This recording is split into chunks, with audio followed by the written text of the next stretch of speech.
Hi there, my name's Callie. I'm 34 years old and I'm the mother of a great athletic swimmer who's only 13 years old. My daughter has great abilities and I always knew that she would be envied. But I never thought that envy would come from her aunt or that envy would lead to me nearly losing her. Today, I want to tell you about my experience with my ex-sister-in-law, Jessie. Let me give you a little background information on my relationship with Jessie. I met my husband Jake while I was in college. We began dating in our first year because we were part of the same friend circles. At the time that Jake and I were first years, Jake's brother George was a senior. I ended up getting really close with him after I started dating Jake, and eventually the three of us became a trio. I can honestly tell you that till today, George is the only other man that I've considered a close friend because he truly is a good guy. Anyway, George graduated early, and at his first job, he ended up meeting Jessie, and the two of them began dating. They dated for a few years before they decided to get married. Shortly after the two of them got married, Jessie fell pregnant, and 4 months later, so did I. Because I was pregnant and we knew that we wanted to only be with each other, Jake and I also tied the knot. By this time, the four of us had become the best of friends, and we were all ecstatic that we were going to have kids the same age. I never had any issues with Jessie until our daughters were born. Jessie's daughter is named Libby and mine is Chloe. Libby and Chloe were born with only a few months difference between them, so they were always at the same level when it came to their education.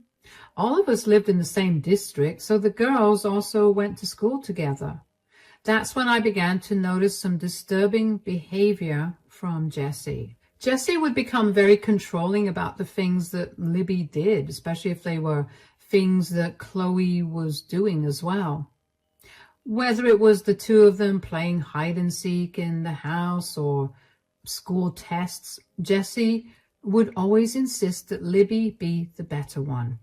I understand being competitive and wanting your child to be the best, but what I did not understand was why Jessie had to be so open about her animosity towards Chloe. Chloe is a very gifted child, and I'm not saying that because I'm her mom. I've gotten those comments from every teacher of hers, so I know my daughter is very talented in a lot of things. This has always rubbed Jessie the wrong way, so she would take out her frustration on Chloe. It got to a point where I told George that I no longer wanted Jessie in my home until she got her act together and realized that she was picking fights with a child. For years, I went without contact with Jessie. I still made sure to invite George and Libby, but it was not the same. There was always a tense atmosphere and the girls barely spoke to each other. George wouldn't say much because he was ashamed of Jessie's behavior that resulted in such unhappy family gatherings. Eventually, though, Jessie apologized for her behavior and began to show improvement. She would still make an odd comment here and there, but Chloe learned to ignore it, and I would call Jessie out on it.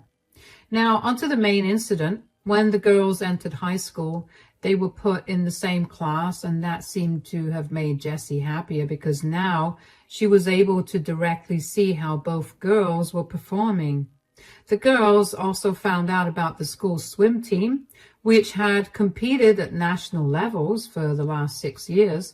Both of them loved to swim, so naturally they both decided to give it a shot, but neither of them knew that the other was trying to get into the team. I remember being surprised that Libby tried it out too, but I was happy that she was moving out of her comfort zone as she never liked to participate in things. Unfortunately, though, Libby didn't get into the team, but Chloe did. 2 days after the tryouts, I got a call from the swim coach, and she told me that Chloe was an excellent swimmer, so she was in. She only called me because she couldn't believe that someone with so much potential tried out, and she wanted me to be the first to know. Out of courtesy, I asked if Libby got in, and I was told she hadn't. Jessie, on the other hand, was not happy to hear that Chloe also tried out for the swim team. She only found out that Chloe tried 3 days after tryouts, but she called me as soon as she found out. So, both our girls tried out for the swim team, huh? Oh, yeah, Chloe was really excited about that. I didn't know that Chloe liked to swim. Really? I mean, every time we took the girls to the beach or to the pool, Chloe would barely be able to wait to change into her swimming clothes before jumping into the water. Yeah, well, I just thought that she was copying Libby. No, Chloe has loved swimming ever since she was a baby. Jake and her would often go swimming so he could teach her how to do it well. I see. Anyway, did you get back any information on the results of the tryouts? Yeah, the coach called me 2 days ago, but the results will be officially out tomorrow. What? What do you mean the coach called you?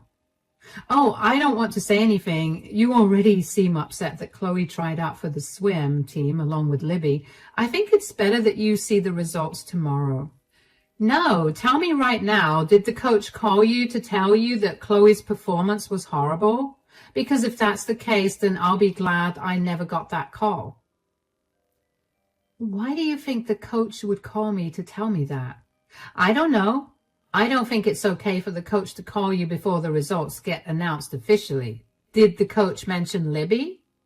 Yes, but I say we drop the topic and talk about this after you see the results yourself tomorrow. Just tell me if Chloe got into the swim team, Callie. Geez, why are you so up in arms about this? It's just a small thing. This is a matter of our girls' future. How are you so calm about this? Look, Chloe is happy that she's swimming, and adding competition and a team to it only makes her happier. The second it makes her sad and she wants to quit, I'm going to let her do it. As long as Chloe's happy, I'm happy. I don't feel the need to worry about her position on a high school swim team. So Chloe got in, huh? I'm not going to say anything. Please, just drop it. We can talk about this after. Fine, but I'm telling you right now, if Chloe made it and Libby didn't, I'm going to be really mad. That's just sad. You need to take things a little more calmly. Don't tell me how I'm supposed to parent my kid. And just like that, Jessie hung up on me. If I'm being honest, I was kind of horrified to tell Jessie myself that Libby did not get chosen. According to the swim coach, Libby's swimming ability was lower than average and definitely not a good fit for the team. I didn't want to be the one to break the news to Jessie because I didn't want her to stir something up. I figured that if she found out herself, she could do something about it at school instead of dragging me into it. It turned out that I had made the right decision about not telling Jessie the news because when she found out, a storm came crashing down on the school. I only found out because Jessie herself told me what she'd done when she called me the next day. Hello, Jessie. You lied to me. Excuse me? Chloe got into the team and Libby didn't. I'm sorry, but how did I lie to you about anything? I didn't say anything to you yesterday regarding their admission into the swim team. Why did the coach call you? I don't think I need to discuss that with you. Oh, yeah? You definitely don't, because I forced the coach to tell me what she told you.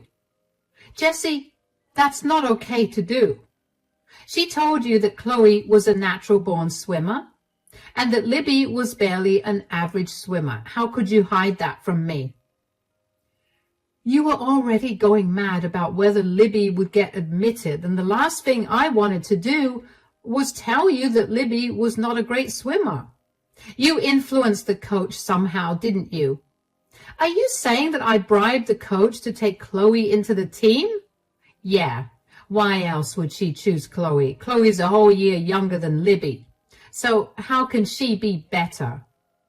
What do you want me to say here, Jessie? I didn't do anything to get Chloe into the team. She's a great swimmer, and the coach recognized her talent. The coach only called me because she thought Chloe had amazing potential, and she tried to convince me to let Chloe continue swimming professionally. I asked about Libby out of courtesy, and the coach let me know that Libby was a good swimmer, just not great for a team. You can't possibly pit two tweens against each other because you're upset. So what if Chloe's a year younger? Your age has never defined your abilities.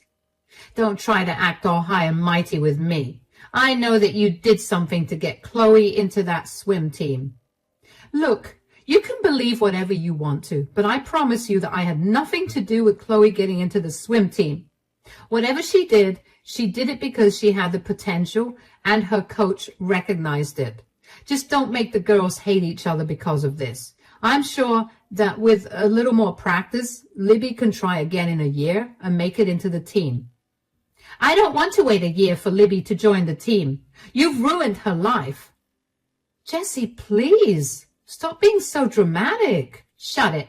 Do not expect me to be nice to you or Chloe. Once again, Jessie hung up on me. I did not understand why she was so angry at Chloe for simply being good at something.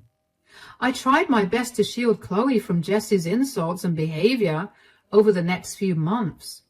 The issue was that Chloe and Libby were close now that they shared a class, but because Jessie hated that Chloe was on the swim team, she began to restrict Libby from hanging out with Chloe.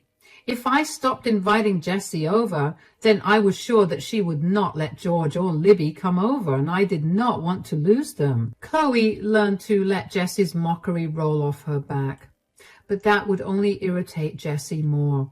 Eventually, I decided enough was enough and told Jessie to never come back to my house and to stay away from Chloe.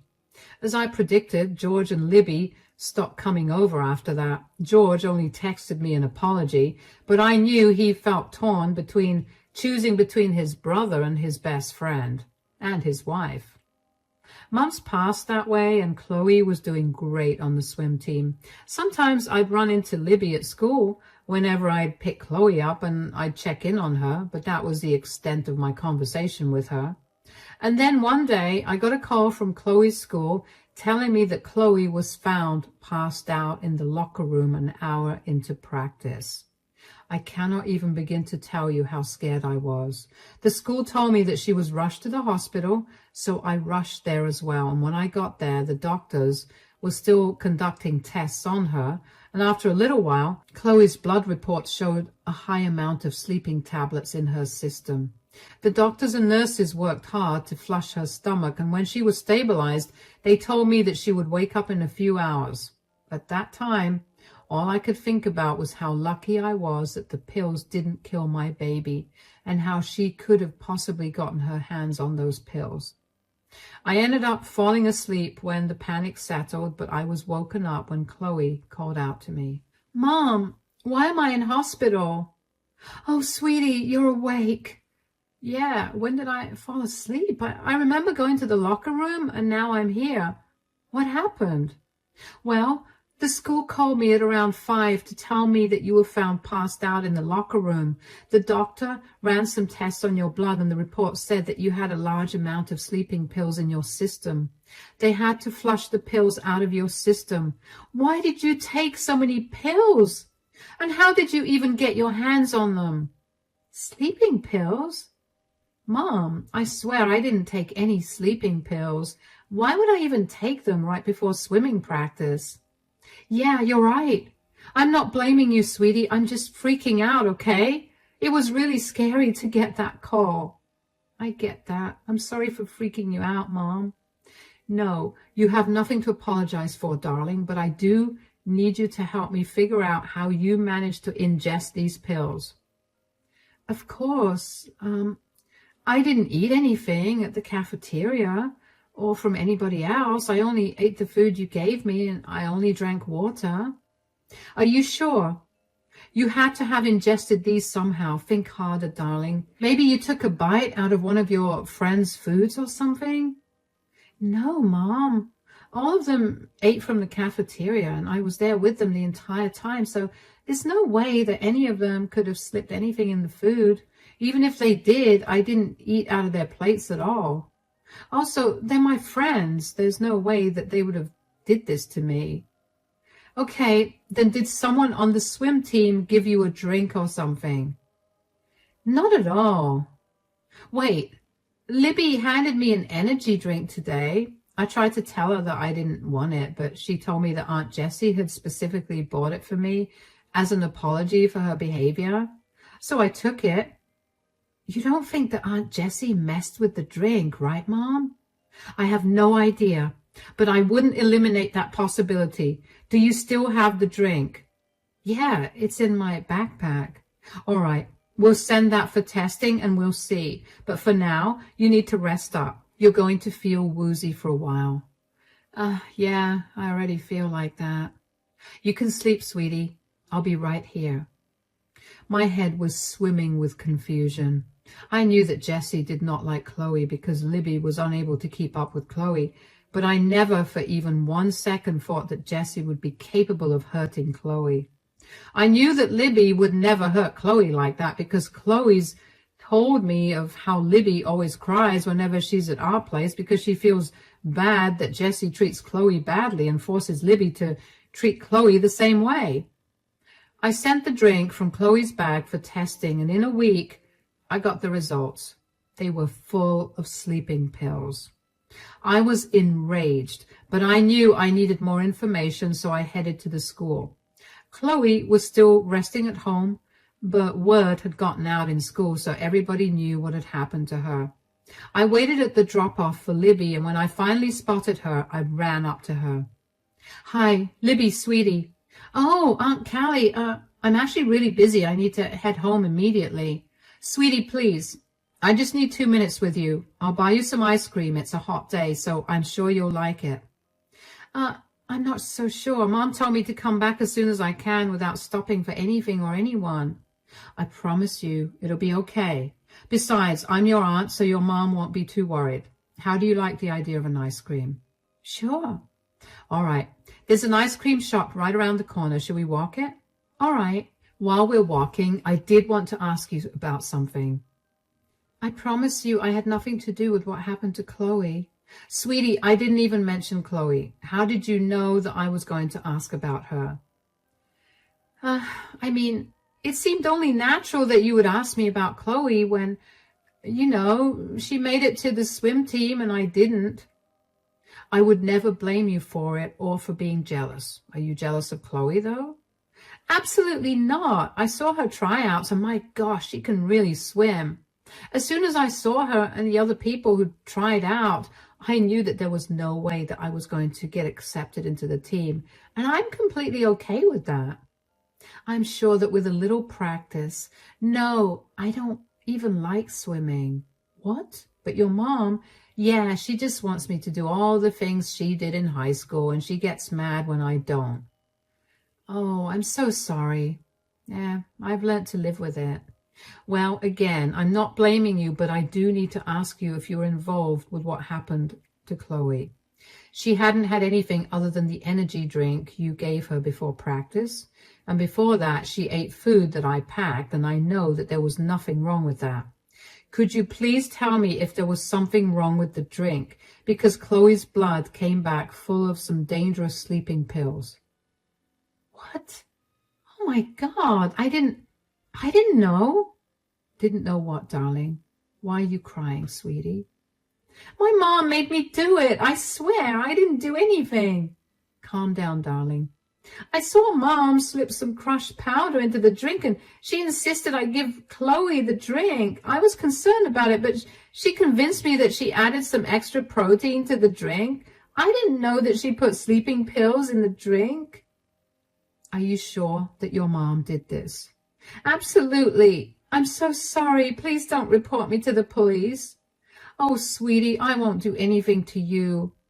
Why don't we just have ice cream, okay? I promise you nothing will happen to you, okay? All right. I cannot even begin to describe the anger I felt when Libby told me that. I couldn't believe that Jessie would willingly hurt a child like that. I put on a smile while I was with Libby, but just before I let her go home, I asked her if she would be willing to tell the police what she told me, and she readily said yes. She told me that she was scared of getting punished, but she was even more upset at what her mother had done to Chloe. When I got back home, I discussed my plans of action with my husband, Jake, and he agreed that it was the right thing to do. So the next day, I went over to the police station and filed a report against Jessie.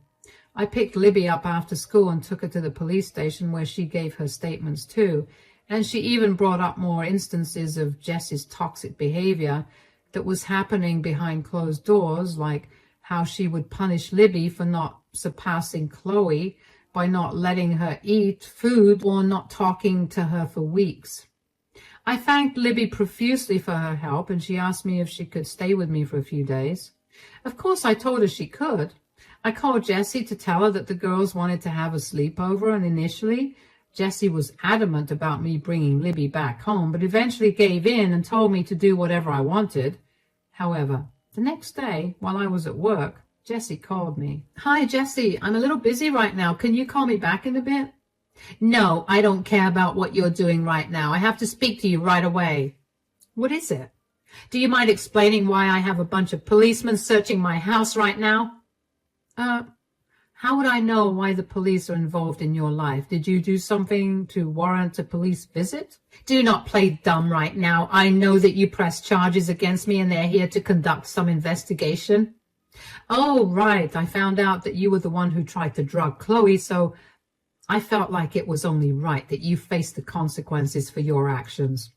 "Why in the world would I drug Chloe? Are you out of your mind?"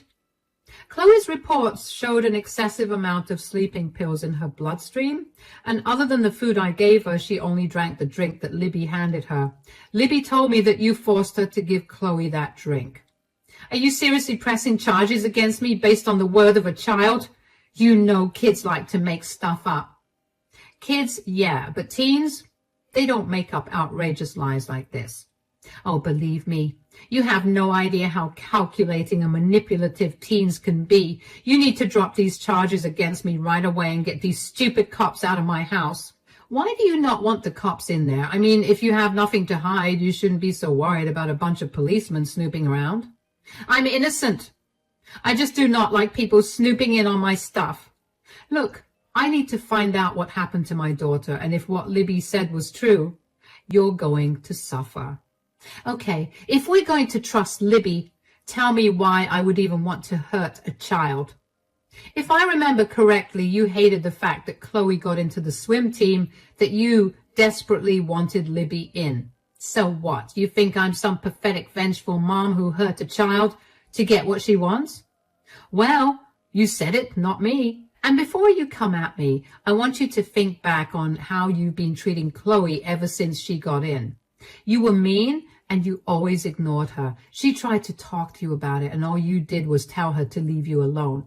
Just because you couldn't behave like a mature adult doesn't mean that the law won't treat you like one. You have no proof of anything, and these cops won't find anything either. Stop trying to meddle in my life with your crazy theories." "I'm not trying to meddle with your life. I'm trying to get justice for my daughter, whom you have hurt. You're lucky you put just below the lethal amount of sleeping pills in her drink.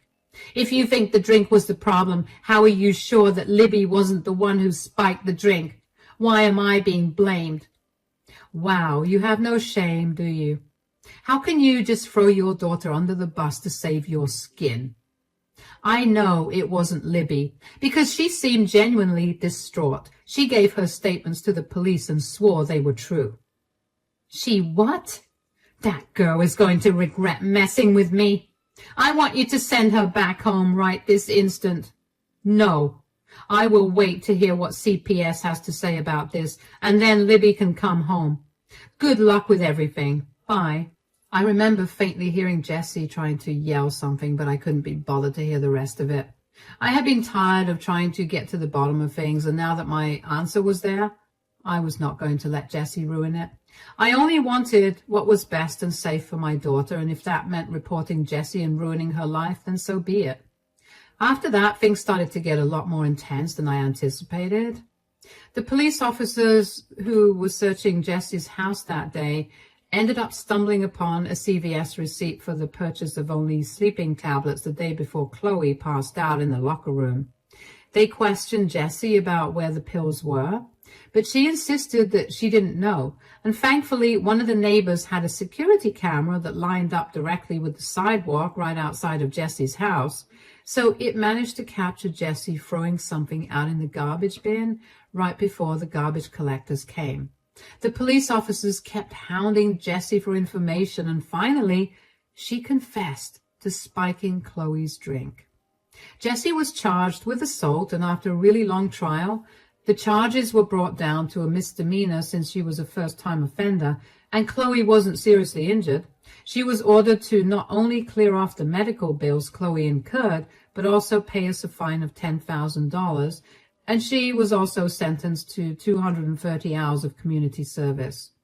Aside from the trial, Jesse also had other things to worry about. Child Protective Services found Jessie to be an unfit parent, not only because she had coerced Libby into hurting Chloe, but also because Libby revealed that Jessie had been applying a crazy amount of pressure to outdo Chloe by using any method possible, even if those methods meant harming Chloe. All of that ended up taking a huge toll on Libby, which was why her grades kept falling.